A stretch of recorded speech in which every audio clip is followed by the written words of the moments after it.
This is an issue of what an infrastructure investment means to growing the economy. Well, and it speaks also to the order of investment that, rather than the order of spending that some might label it. You know, as we improve upon our infrastructure, for every dollar invested, according to Mark Zandi, chief economist with Moody's and former economic advisor to Senator John McCain, $1.57 is realized for every $1 that's invested. To me, that's a lucrative dividend. That is an opportunity for us to grow the economy by investing dollars with the anticipation that there will be a good return on that investment. That's how it works. That's the beauty of building. I think it's what President Roosevelt saw in the 30s and 40s. He saw this opportunity to respond to the needs of America. Public works projects that were absolutely essential. Building water treatment centers, building schools and infrastructure, roads and the like.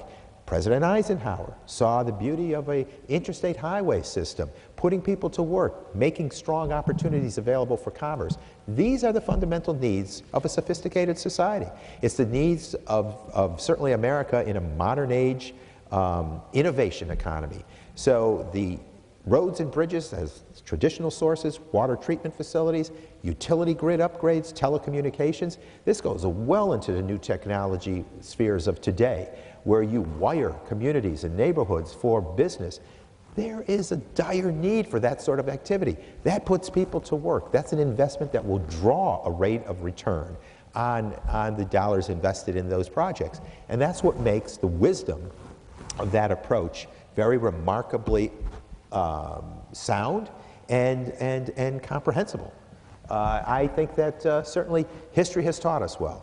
And for us to ignore history at a moment when we're still struggling with this comeback, yes, it's been a steady growth in private sector jobs, but let's face it, many propositions sent to the House and to the United States Senate by the chief executive, by the president, have been denied simply by means of the source from whom they're coming. Let's be frank about this. And this is not the time to play personality warfare. It's the time to do sound, progressive policies that provide for then good politics, bipartisan politics for this nation and her people and her working families. It's as simple as that. It's as simple as that. Let's go forward, invest in our manufacturing base, innovation economy, clean energy economy, which require the tools of modern day economy so that we can build it cheaper and smarter, perhaps, but definitely cheaper. And that's how you land those contracts in the international marketplace. So I am hopeful that our best days, Representative Garamendi, lie ahead if we have the tenacity, if we have the integrity to go forward with what are the soundness of policies and the boldness of investment that are done, that are placed on the table with the full anticipation and expectation that there is a reasonable rate of return on that investment. Well, we know that there's an immediate return on the investment in infrastructure. Mark Zandi laid it out there. You invest $1 in infrastructure now, and you get back $1.57. And you've got somebody working immediately. They become a taxpayer rather than a tax receiver. So there's some real opportunities here. I want to just take a couple of seconds. I was reading the Wall Street Journal as I was flying from California today, and there was an article by Martin Feldstein, who was Ronald Reagan's chief economic advisor. And he focused in this article on several things, but it was growing the economy. How do you get the economy growing? And he specifically talked about infrastructure. He talked about infrastructure as a way to immediately employ people. We certainly agree with that.